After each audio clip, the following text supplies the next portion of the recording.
Hello friends, welcome to my channel is the tasty சமையல். இன்றைக்கி நம்ம சேனலில் ரொம்பவே டேஸ்டான ஈஸியான கருவேப்பிலை சிக்கன் கிரேவி எப்படி செய்கிறதுன்னு பார்க்கலாம். அதுக்கு கடாயில் எண்ணெய் ஊற்றிக்கோங்க. 1 ஸ்பூன் மட்டும் ஊற்றிக்கோங்க போதும். எண்ணெய் காஞ்சோன்னே 1 ஸ்பூன் சீரகம் சேர்த்துக்கிறேன். 1/2 டீஸ்பூன் மிளகு சேர்த்துக்கிறேன். இதை இப்போது வறுத்தெடுத்துக்கலாம். கொஞ்சமாக இஞ்சி துண்டுகளை குட்டி குட்டியாக கட் பண்ணி போட்டுக்கிறேன். ஒரு 10 பல் பூண்டும் சேர்த்துக்கலாம். உங்கள்கிட்ட இஞ்சி பூண்டு பேஸ்ட்டாக இருந்தால் நீங்கள் அப்படியே சேர்த்துக்கோங்க, இல்லைன்னா இந்த மாதிரி பண்ணிக்கோங்க.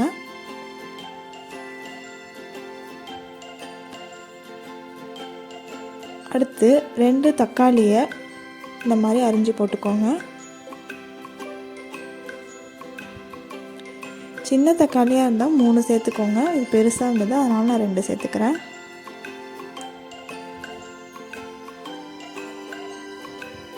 அதுக்கப்புறமா ஒரு கைப்பிடி அளவு கருவேப்பிலை சேர்த்துக்கோங்க. கருவேப்பிலை உடம்புக்கு ரொம்பவே நல்லது. அது நம்ம சாப்பாட்டில் இருந்தால் அதை நம்ம ஒதுக்கி வச்சுருவோம். ஆனால் இந்த மாதிரி சேர்த்து சாப்பிட்றதுனால இதோட ஃப்ளேவரும் நல்லாயிருக்கும், நமக்கு உடம்புக்கு சத்தும் கிடைக்கும். இதை ஒரு 2-3 நிமிஷம் மீடியம் ஃப்ளேமில் வச்சு நல்லா வதக்கி எடுத்துக்கோங்க.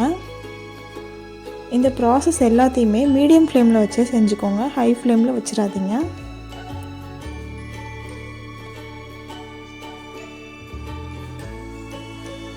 இது சூடு ஆனதுக்கப்புறமா மிக்ஸி ஜாரில் போட்டு அரைச்சி எடுத்துக்கலாம். அடுத்து கிரேவி செய்ய ஸ்டார்ட் பண்ணிடலாம். அதுக்கு கடாயில் எண்ணெயை ஊற்றி 2 பெரிய வெங்காயத்தை சேர்த்துக்கிறேன்.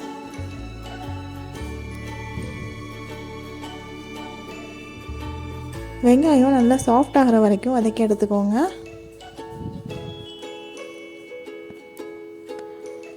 வெங்காயம் நல்லா சாஃப்ட் ஆகிடுச்சு. இந்த மாதிரி இப்போது நம்ம அரைச்சி வச்சுருக்கோம் இல்லையா, அந்த பேஸ்ட்டை இதில் சேர்த்துடலாம்.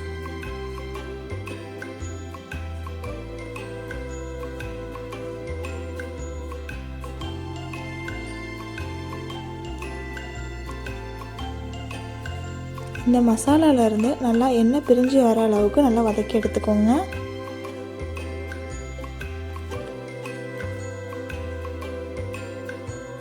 இந்த மாதிரி எண்ணெய் பிரிஞ்சு வரணும். அதுக்கப்புறமா தேவையான அளவு உப்பு சேர்த்துக்கோங்க. 1/4 டீஸ்பூன் மஞ்சள் தூள் சேர்த்துக்கோங்க. 2 டீஸ்பூன் மிளகாய் தூள் சேர்த்துக்கோங்க. இது உங்களோட காரத்துக்கு ஏற்ற அளவு சேர்த்துக்கோங்க. 3 டீஸ்பூன் மல்லித்தூள் சேர்த்துக்கோங்க.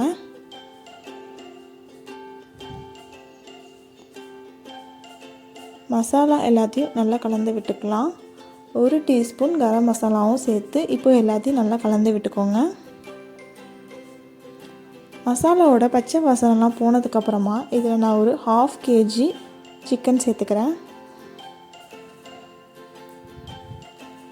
சிக்கனை இந்த மசாலாவோட நல்லா பிரட்டி எடுத்துக்கோங்க. இந்த மாதிரி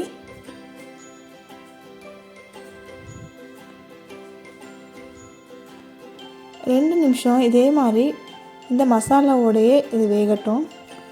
அதுக்கப்புறமா தேவையான அளவு இந்த கிரேவிக்கு உங்களுக்கு கிரேவி எந்த கன்சிஸ்டன்சியில் வேணுமோ அந்த அளவு தண்ணி சேர்த்துக்கோங்க. ஒரு 2 டம்ளர் தண்ணி சேர்த்தா கரெக்டாக இருக்கும். நல்லா மூடி போட்டு வேக வச்சுக்கோங்க. பாருங்கள், கிரேவி சூப்பராக ரெடி ஆகிடுச்சு.